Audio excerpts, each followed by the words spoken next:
할렐루야. 사랑하는 대강의 가족 여러분, 오늘 하루도 하나님의 말씀과 동행하는 삶이 되길 소망합니다. 오늘 함께 나눌 하나님 말씀은 갈라디아서 1장 2절에서 5절 말씀입니다. 함께 있는 모든 형제와 더불어 갈라디아 여러 교회들에게 우리 하나님 아버지와 주 예수 그리스도로부터 은혜와 평강이 있기를 원하노라. 그리스도께서 하나님 곧 우리 아버지의 뜻을 따라 이 악한 세대에서 우리를 건지시려고 우리 죄를 대속하기 위하여 자기 몸을 주셨으니 영광이 그에게 세세토록 있을지어다. 아멘. 오늘 본문 말씀은 여러 가지 중요한 교훈을 말해주고 있습니다. 그중 하나는 무난하라라는 것과 축복하라라는 것입니다. 언젠가 기독교 방송을 듣다 보니 정영숙 탤런트가 풀어놓지 한국 사람 어때요 하고 물으니 내 한국 사람들 외국 사람 어려워해요. 속마음은 따뜻한데 겉으로 표현하는 것 잘 못하는 것 같아요 하는 외국 사람의 어눌한 목소리가 흘러나오는 것을 들은 적이 있습니다. 한국 사람들처럼 자신의 감정을 잘 표현하지 못하는 민족도 드물 겁니다. 우리 민족은 전통적으로 자신의 감정을 숨기는 것이 미덕인 양 살아오고 있는 민족입니다. 그래서 속담이나 서고에도 무소식이 희소식이다. 웅변은 은이요 침묵은 금이다. 가만히 있으면 중간이라도 간다. 굿이나 보고 떡이나 먹지라는 말들이 있습니다. 또 인사를 할 때도 외국인들은 얼굴을 마주보면 뭔가 인사말을 하는데 한국 사람 대부분이 말없이 목례를 합니다. 물론 둘 중 어느 것이 잘하는 것이다 못하는 것이다 라고 또 딱 잘라 말할 수는 없습니다. 그러나 여러분, 기독교는 표현하는 종교입니다. 하나님의 사랑이 우리에게 나타난 바 되었는데 그것을 보여주시려고 직접 인간에게서 나시고 십자가에 죽으시고 부활하셨습니다. 즉 하나님의 사랑을 우리에게 직접적으로 보여주신 것이죠. 말로만의 사랑이 아니라 실제로 보여주신 겁니다. 이 신학적 용어 중에 계시라는 말이 있는데 일반 계시와 특별 계시가 있습니다. 계시는 모두 하나님을 나타내기 위한 것인데 일반 계시는 자연 계시라고도 하며 이는 성경 이외에 우주와 천지 만물을 통해서 하나님을 나타내는 방편입니다. 예를 들어 우리는 자연을 통해 창조주를 기억합니다.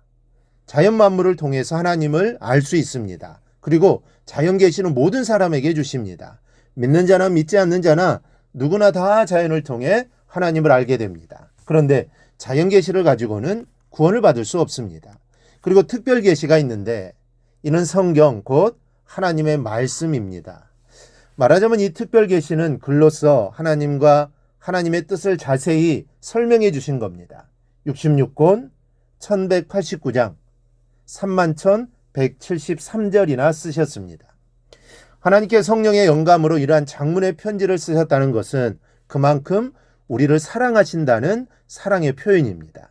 그런데 우리는 예수님을 믿은 다음부터 얼마나 많은 믿음의 형제들에게 문안의 편지를 썼습니까? 요즘은 스마트폰이 너무 많아 편지를 잘 쓰지 않습니다. 그렇다면 얼마나 많은 문안의 문자를 하셨습니까? 진정한 믿음을 소유하고 또 진정한 그리스도인이 되기를 원하는 사람들은 우리가 오늘부터 문안의 편지 또 문안의 문자를 전하시기 바랍니다.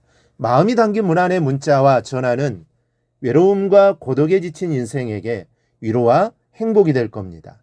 또한 주님의 사랑이 가득 담긴 따뜻한 한마디의 전화나 문자는 희망과 용기를 잃어버린 자에게 새 희망을 주고 주저앉았던 자리를 박차고 일어나는 용기가 될 겁니다. 여러분들은 아마 어버이날에 어린 자녀들이나 또 손자, 손녀로부터 작은 선물을 받아보신 적이 있을 겁니다. 그때 아이들이 선물과 함께 몇 자 쓰인 작은 카드 쪽지를 함께 줍니다. 그럴 때 선물보다 더 마음이 가는 것은 선물 사이에 작게 접어 끼워 놓은 카드입니다. 아이들이 자기들의 마음을 담아 작은 카드 쪽지에 정성껏 쓴 편지는 무엇보다도 마음을 기쁘게 합니다. 서로가 서로에게 문안하는 우리는 하나라는 이 격려의 문자 하나, 또 전화 한 통은 우리의 신앙생활에 엄청난 능력을 제공해 줄 겁니다. 사도 바울은 몸은 하나요 갈 곳은 많은 사람이었습니다. 그래서 그리스도의 사랑을 담아 수많은 교회와 성도들에게 문안을 합니다. 그리고 이런 문안을 통해 하나님의 나라가 이 땅에 이루어지게 하는데 큰 일을 감당했던 겁니다. 또한 문안함과 동시에 우리는 서로 축복해야 합니다. 이 사촌이 논을 사면 배가 아프다라는 속담이 있습니다. 사람들은 이런 속담이 있을 정도로 남이 잘 되는 것을 싫어합니다. 그러나 우리 그리스도인들은 내가 잘 되든 남이 잘 되든지 모두 기뻐하고 즐거워해야 합니다. 나의 사역이 잘 되든지 남의 사역이 잘 되든지 전파되는 곳은 오직 그리스도니 우리는 이로 인하여 즐거워해야 합니다. 따라서 우리 모두는 모든 사역자들이 잘 되기를 기도하며 축복해야 합니다.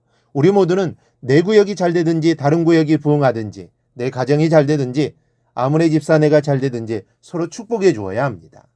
여러분, 하나님이 언제 가장 기뻐하실까요? 하나님의 나라가 온 세상에 가득 덮을 때 가장 기뻐하십니다. 그리고 영광을 받으십니다. 그러니 우리 또한 하나님 나라가 전파될 때 기뻐하고 즐거워해야 합니다. 그리고 그러한 일이 우리 가정과 교회에 일어날 때 서로 축복해 주어야 합니다. 여러분, 축복하는 자에게는 축복이 내리고 저주하는 자에게는 저주가 내릴 것입니다. 우리의 입술이 단물과 쓴물을 내지 말고 우리의 입술이 축복과 저주를 내지 말고 우리의 입술이 오직 단물과 축복의 입술이 되기를 바랍니다. 그리하여 서로가 서로를 사랑하고 축복하는 삶을 살아가기를 바랍니다. 그렇게 살아가는 것이 이 세상에 하나님의 나라를 전하는 것입니다. 그리고 그렇게 살아갈 때 하나님의 나라가 점점 확장되어 갈 것입니다. 이러한 일에 최선을 다하며 살아가는 우리 모두가 되기를 주님의 이름으로 축원합니다. 오늘 묵상한 말씀을 굳게 잡고 삶으로 실천하며 살아내는 대강의 모든 성도들이 되기를 축복합니다.